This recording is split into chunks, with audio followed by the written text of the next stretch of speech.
कोल्हापूर जिल्ह्यामध्ये 10 विधानसभा मतदारसंघातील मतदानाची प्रक्रिया संध्याकाळी 6 वाजता आता संपलेली आहे। काही तुरळक अपवाद वगळता ज्या ठिकाणी लोक 6 पूर्वी रांगेमध्ये उभे होते त्यांची मतदान प्रक्रिया सुरू आहे, ती लवकरच संपेल।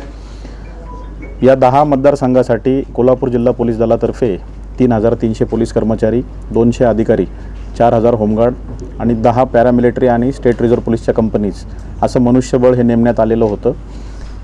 सकाळी 7 पासून ते संध्याकाळी 6 पर्यंत मतदान प्रक्रिया दरम्यान कुठलीही दखलपात्र गुन्हे दाखल झालेले नाहीत किंवा कायदा सुव्यवस्था बिघडेल अशी घटना घडलेली नाही। किरकोळ बूथवरील किंवा बूथ केंद्रावरच्या बाहेरील जो वाद वगळता कुठलीही मोठी घटना जिल्ह्यामध्ये या प्रक्रियेमध्ये घडलेली नाही। सकाळी 3 ठिकाणी बूथमधील मतदान करण्याचा व्हिडिओ सोशल मीडियावर प्रसारित केलेल्या व्यक्तींविरुद्ध एक गुन्हा आता दाखल झालेला आहे शाहूवाडी पोलीस स्टेशनला। 2 गुन्हे उर्वरित दाखल करण्याची प्रक्रिया सुरू आहे। या व्यतिरिक्त कुठलाही दखलपात्र गुन्हा या प्रक्रियेमध्ये घडलेला नाही।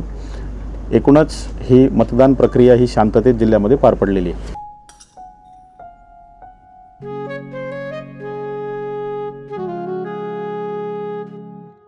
बाबा, आज येताना बासुंदी घेऊन या ना। अगं, कालच आपण आईचा वाढदिवस होता म्हणून आणली होती ना। ऐकलं, गोकुळची बासुंदी पुन्हा खावीशी वाटतेय। खरं सांगू, मलाही खावीशी वाटतेय। पुन्हा पुन्हा खावीशी वाटणारी गोकुळ बासुंदी।